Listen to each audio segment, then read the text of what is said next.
History Class with Dr. W. We're continuing our discussion of the New Deal and Depression era, and in this lecture we're going to talk about some of those in the country, both from the right and the left politically, who had some objections to the New Deal, which, as I've described, was wildly popular and which did achieve a lot of good. But there were always those who were critical of FDR and his programs. And so in this lecture, we're going to be talking about some of those so-called voices of protest. It's often said of FDR that he was our most popular president, and many numbers and statistics do seem to bear that out. He was wildly popular with millions and millions of Americans. Saying that, he was also one of our most divisive presidents, and he had plenty of critics and detractors during his era as well. So while he was wildly popular with many Americans, there were plenty who criticized him also. Now, it would come as no surprise that many of his political critics and detractors came from the right on the political spectrum. If we think about it in terms of politics even today, the left is more Democrats, the far left is more kind of socialist activity, and then the right tends to be more conservative and Republicans. Well, obviously, FDR is coming from the left side of the political spectrum. He's leaning in the direction, in some cases, of more socialist programs, public welfare, and so on. So clearly, those from the other side of the political spectrum would have their critiques of FDR and the New Deal. So let's talk about a few of those, although nothing here should come as any surprise. Among them were Herbert Hoover, defeated ingloriously by FDR in that 1932 election. He remained bitter and an opponent of FDR, but I suppose to his credit, Hoover didn't just silently go off into the night. He hung around and publicly criticized FDR and the New Deal. Hoover argued that the New Deal created big government or bigger government, and big government was inclined to defend itself against criticism and also to curtail the freedoms of individuals. Now, while we might be inclined, if we're sympathetic to FDR and the New Deal programs, to dismiss some of these criticisms, I think it's worth noting that Hoover makes some legitimate points here, and this is perhaps a concern, that the bigger government gets, the less prominent any of us as small individuals becomes. And so big government does, in some ways, limit and curtail the freedoms of individuals. And we've seen many instances of that from the New Deal era up to today. Now, another group from the right of the political spectrum criticizing FDR and the New Deal was the American Liberty League. This was a group of big business leaders created in 1934, and they drew up an extensive list of complaints against FDR, clearly coming from the side of big business. And among their complaints about the New Deal was that it harassed big business and curtailed free competition, that it circumvented the separation of powers and made the president too powerful, and also that it was creating too many taxes. Now again, while we might dismiss some of these criticisms as coming from big business people who had an axe to grind, there are perhaps some legitimate concerns underlined here as well.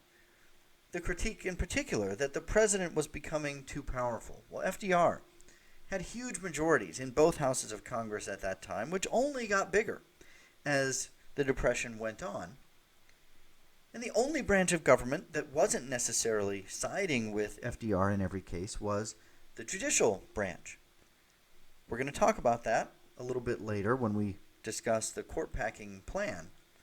But some of these critics are skeptical of what happens to America's government and democracy, the ideas of separation of powers and so on, when a president controls both houses of Congress and perhaps the Supreme Court.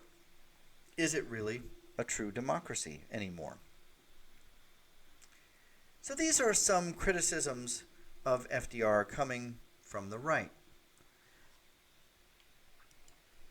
There is another group we can look to that might be a little surprising, and that is the media, newspapers and magazines, which there's a cliche or a tendency in our society to think that the media comes from the left politically. And in some cases that might be true, but not always. When you think about who owns most newspapers, who owns the media companies, they tend to be mega millionaire moguls who aren't necessarily inclined to lean towards the left. And so there are many examples in the newspapers and magazines of that era of editorials criticizing FDR and political cartoons criticizing FDR, like the one on this screen describing FDR as Uncle Guinea Pig and just kind of experimenting with all kinds of different programs, while the nation, here depicted as a patient, is obviously suffering and perhaps near death. This is no time to experiment with all kinds of different programs that we have no idea how they're going to work. So FDR confronted plenty of critics. These, again, coming from the right, his natural sort of political opponents. But FDR and the New Dealers were far more concerned about criticism coming from the left, in some cases from within their own political party, because here the critics are speaking to his own supporters and in many cases appealing to millions of Americans and criticizing aspects of the New Deal coming from the left.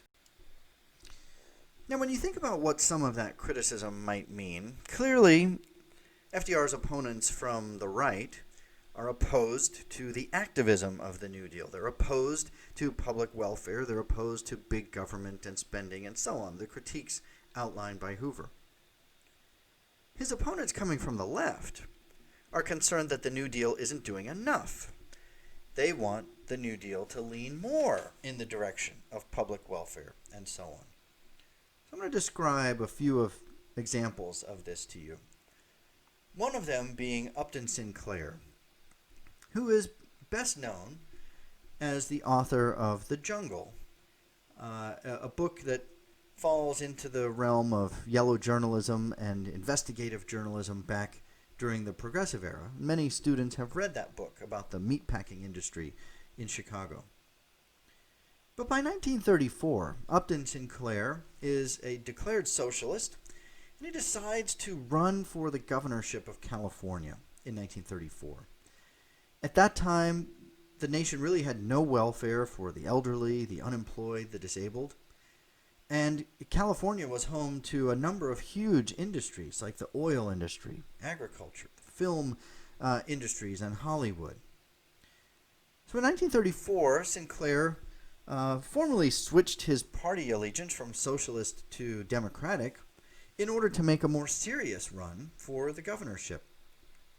He created a platform called EPIC, End Poverty in California.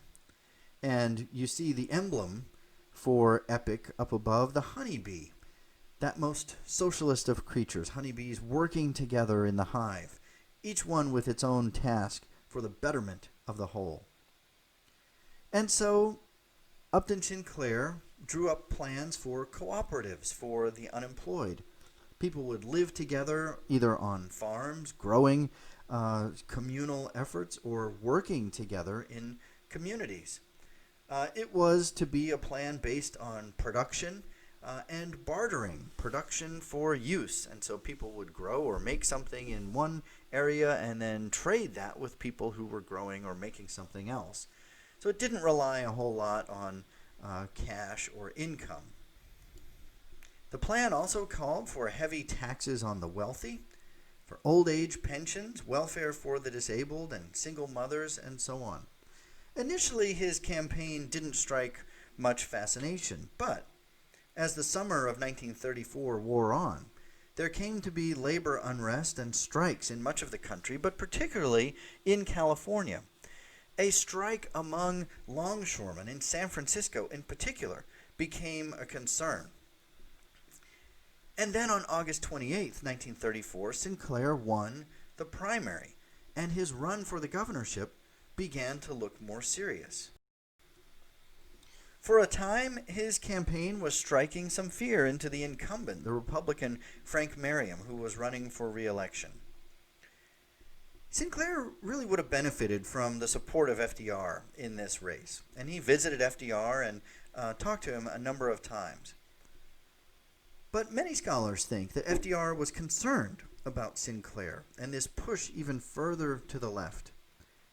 And Sinclair's campaign in the final weeks leading up to the election was mysteriously undermined by the appearance of movie newsreels and advertisements against Sinclair, which had a damaging effect. And we see a cartoon here on the screen similar to the one we saw with FDR, where Sinclair is pushing this epic, it looks like a bear, pushing him over the cliff. Go ahead and prove I'm right. Again, let's experiment with this, but if we're wrong, we're all going to end up splattered on the pavement. And so Sinclair's campaign began to unravel in the final days, and he did not win the election. In fact, he withdrew from the race in the last minute as the election was looming.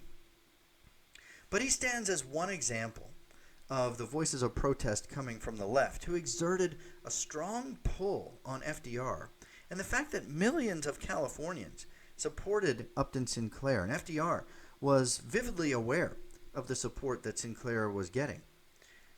And we will see in future lectures how that pull from the left had an influence on FDR himself and some of his future programs. In the next lecture, we'll talk a little bit more about some of these voices of protest and their effect on FDR.